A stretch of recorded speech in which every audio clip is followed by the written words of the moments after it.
Mến chào các bé. Hôm nay chúng ta sẽ đến với một câu chuyện cổ tích Việt Nam mới. Và câu chuyện được mang tên Nàng tiên thứ 9. Các bé cùng lắng nghe nha.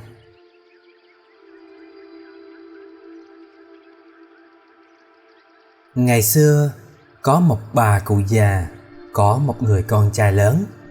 Nhưng bà nghèo quá, chẳng có tiền để hỏi vợ cho con. Đêm nào thấy con trai nằm ngủ một mình bên bếp lửa, bà cũng ra đầu sàn ngồi, nhìn trời mà khóc. Một đêm, sau khi khóc nhiều quá, bà ngã đầu vào cái vách, ngủ mê đi lúc nào không biết. Một ánh chớp lóe lên, bà cụ vội mở mắt, thì thấy một ông già râu tóc bạc phơ, mặc áo xanh, đi giày xanh, chống gậy xanh, đứng trên ngọn cây mít. Hoảng quá, bà cụ định chạy vào bếp, thì thấy ông cụ già khoát tay, cất giọng hiền từ bảo: "Ta là tiên, biết bà đang khổ vì cảnh nghèo khó, không có tiền đi hỏi vợ cho con, nên ta giúp. Ngày mai bà bảo con trai bà đi theo hướng ta chỉ, cứ đi mãi đến ngọn núi có phiến đá trắng to như cái nhà kia, sẽ thấy chính nàng tiên xuống tắm. Con trai bà yêu cô nào thì cứ lấy đôi cánh của nàng tiên ấy đem về nhà là được." Nói xong tiên ông biến mất. Mừng quá, bà cụ liền đẩy cửa vào, thổi bếp lửa cháy bùng lên, gọi con dậy, kể lại đầu đuôi câu chuyện vừa qua. Tờ mờ sáng hôm sau, người con trai gói cơm, đèo ống nước, băng rừng leo núi, leo hết núi này đến núi khác. Đúng trưa mới đến chỗ tiên ông bảo. Một cảnh tuyệt đẹp hiện ra trước mắt.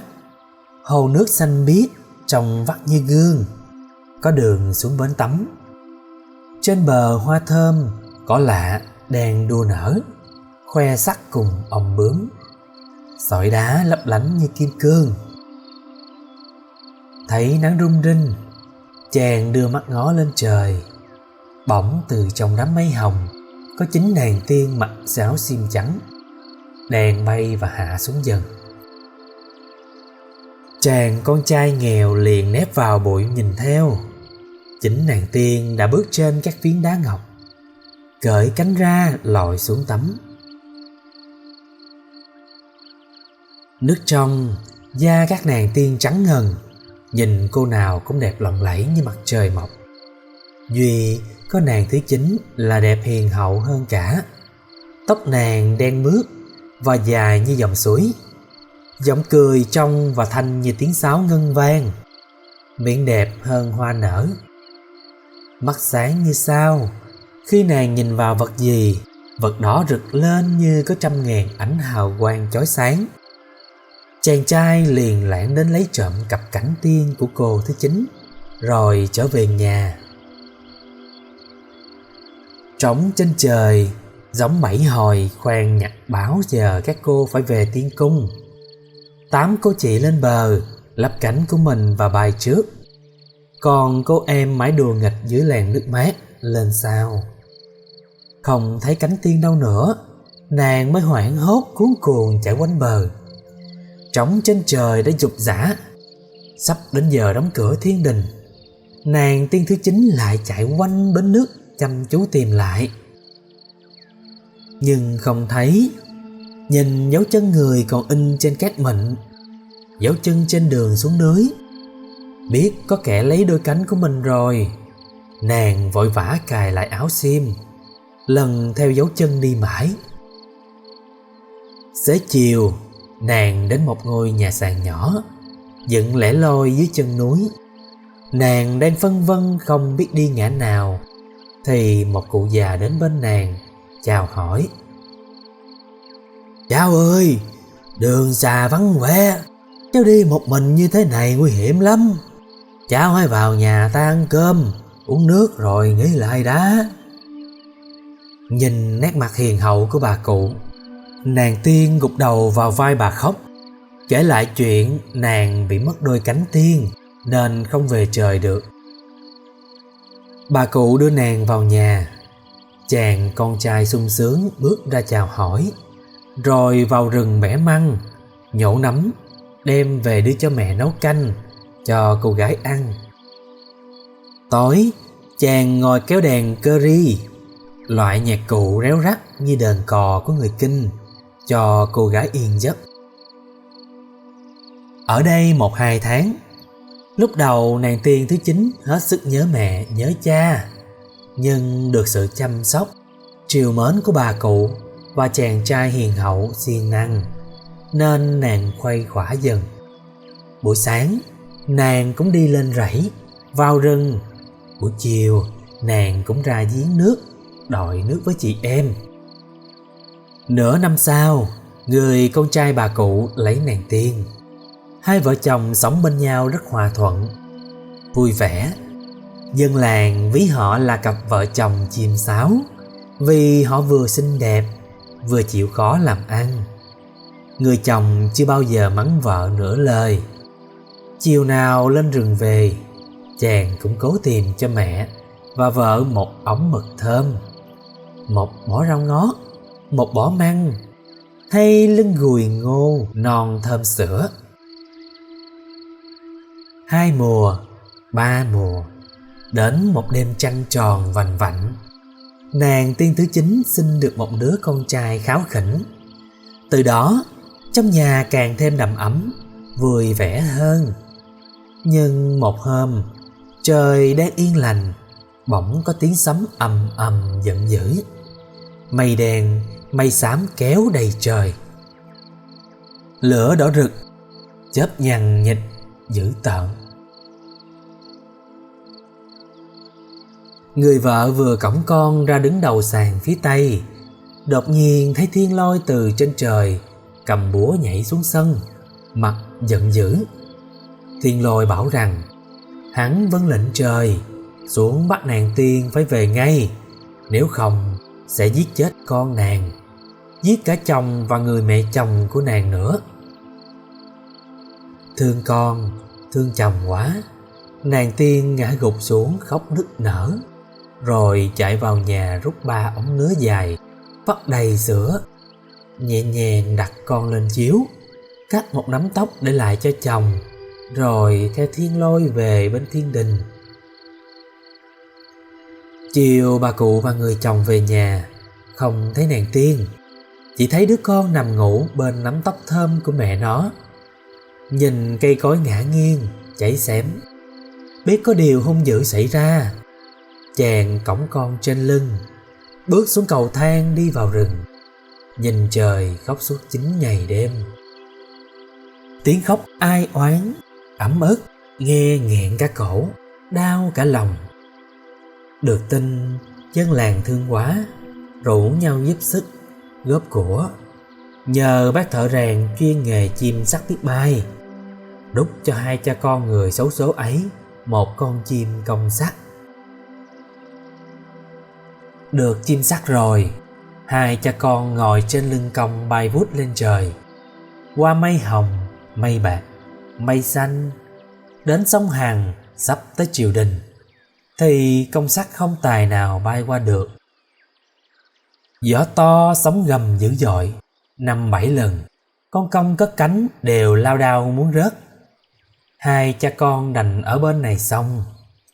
Một hôm, người vợ ra xong giặt áo, đứa con nhỏ thấy mẹ liền gọi lên: "Mẹ ơi!" Người vợ quay sang, 2 vợ chồng nhìn thấy nhau nhưng không gần nhau được. Đau khổ quá, họ bưng mặt khóc. Dân làng nhà trời thấy vậy vô cùng thương xót. Họ vào xin thiên đình cho 2 vợ chồng được gặp nhau, nhưng thiên đình không cho, viện cớ sắp gả nàng tiên thứ 9 cho chàng trai thuộc dòng họ quyền quý. Không quản ngại, dân làng liên tiếp cử người đến gõ cửa, buộc thiên đình phải xử. Cuối cùng Ngọc Hoàng phải xuống lệnh, nếu chồng cô thứ 9 làm được mấy việc sau này mới lấy được con gái nhà trời. Thứ nhất là trong một ngày phải nhặt hết số vừng rơi trong khu rẫy, dài bằng một khoảng chim bay mọi cánh. Thứ hai là phải ăn hết những ớt chó đã chín trong một khu rừng ớt. Còn thứ ba là phải làm một cái nhà bằng kim cương thật đẹp giữa sông Hằng. Thương con, thương vợ, người chồng phải nhận. Sáng hôm sau, hai cha con dậy thật sớm để nhặt vừng. Nhưng mãi cho tới trưa, khi mặt trời đã ở giữa đỉnh đầu mà vẫn chưa nhặt được bao nhiêu. Thấy thế, Tiên ông liền đọc phù chú, gọi một bầy chim sẻ đông nghịt bay xuống nhặt hộ. Chẳng mấy chốc đã hết nhẵn. Nhưng còn rừng ớt chín đỏ kia làm sao hái hết cho được. Người chồng cố hái ăn, bụng nóng nhưng lửa đốt, mắt đỏ xe, thế mà mới ăn được mấy quả. Tiên ông thấy vậy, liền niệm thần chú, hóa ra một đàn chim chào mào bay xuống ăn giúp. Trong giây lát, cả rừng ớt chỉ còn trơ lại cành lá. Đến nay, người Hê-rê giải thích chim chào mào đỏ đích là do ngày xưa nó ăn ớt cứu người. Đã đến lúc phải xây nhà kim cương giữa sông Hằng chảy xiết. Chàng trai và dân làng đổ rất nhiều công đẳng gỗ thả xuống sông. Nhưng gỗ dù nặng dù to mấy đều bị nước cuốn phăng đi như cuốn một gãy lá. Một ngày không được, một tháng cũng không được, một mùa không được, một năm cũng không xong. Hết phương kế, chàng trai ôm con ngồi bên bờ sông than khóc thảm thiết. Thần cá liền ra lệnh cho cá trình, cá sắp, cá chép, lươn chạch, cua, rùa, cá lóc và cá chạch đều bơi lại giúp. Một con trình to lớn quẩy mạnh, nhô đầu lên bảo: "Anh đừng lo, ngày mai anh sẽ có nhà đẹp và sẽ được gặp vợ. Hãy vui lên, đừng khóc nữa." Quả đúng như vậy. Sáng hôm sau, khi mặt trời vừa tắt giấc, bỗng có một ngôi nhà lấp lánh bằng kim cương hiện lên đồ sộ giữa sông. Chung quanh sóng vỗ rạc rào. Chiếc nhà do các loài cá xây nên. Cá chinh nhận làm cột, cá lóc làm sạp, cá sắp, cá chép làm mái nhà, cá ngạnh làm xà, còn rùa thì làm bếp, cua làm móc chiên, lươn, trình thì nối đuôi nhau thành một cái cầu tuyệt đẹp từ bờ ra đến giữa sông. Ngọc Hoàng cùng những vị thần hung ác thấy nhà đẹp mới chịu đem thuyền cho anh nghèo sang sông gặp vợ. Còn bọn chúng thì hí hửng khiêng lúa, gạo, chiên, chè ra nhà kim cương ở. Chúng lao nhau tổ chức lễ ăn mừng. Nhưng khi vừa nhóm lửa nấu thịt thì rùa làm bếp bị nóng lưng quá, lăn ngay xuống nước. Cùng lúc cá trình, cá lóc, cá sắp, cá trê cũng lăn theo. Nhà đổ sập, làm chìm cả lũ gian thần xuống dòng sông chảy xiết đầy cá sấu. Trời cao vòi vội, sóng nước mênh mông trắng xóa. Từ đó, nàng tiên thứ 9 và chồng được cai quản thiên đình, làm cho mưa rơi xuống, mát mẻ trần gian, làm cho nắng chiếu xuống, để cây cỏ xanh tươi, 4 mùa hoa nở. Lâu lâu họ chắp cánh bay xuống tắm ở suối Ngọc, rồi về thăm mẹ già và bà con ở quê cũ. Và sự tích về nàng tiên thứ 9 đến đây là hết rồi. Xin chào tạm biệt và hẹn gặp lại các bé nha.